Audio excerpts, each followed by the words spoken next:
এই ভিডিওটি একবার দেখুন। তো যখন সবার জন্য পাখা লাগাবার পয়সা নাই, এই দুটো পাখা না আনলেই হতো। এরপর থেকে যা কিছু করবে সবার জন্য যেটা করতে পারবে সেটা করবে, যেটা পারবে না সেটা করবে না। বিশেষ সুবিধা দেওয়া দরকার নেই।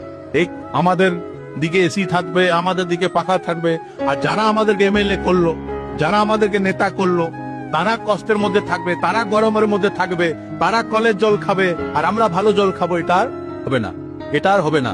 এটা যদি করো তাহলে, এখন শুনছো তো তৃণমূলের উপর কেমন ডিম ছুটছে, তো 5 বছর পরেও তো আবার ডিম পাওয়া যাবে।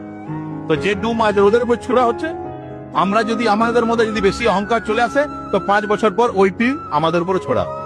এই জন্য যদি চাইছো যে 5 বছর পর আমাদের উপর কেউ ডিম না ছড়ুক, তাহলে এখন থেকে একদম সরল ভাবে থাকতে হবে।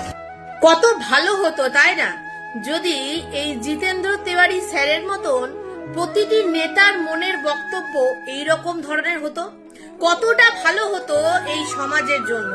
যেখানে মানুষ এখন নিজের আখের গোছাতে ব্যস্ত, আপনি সেখানে সাধারণ মানুষ এবং নিজের কর্মীদের কথা ভেবেছেন।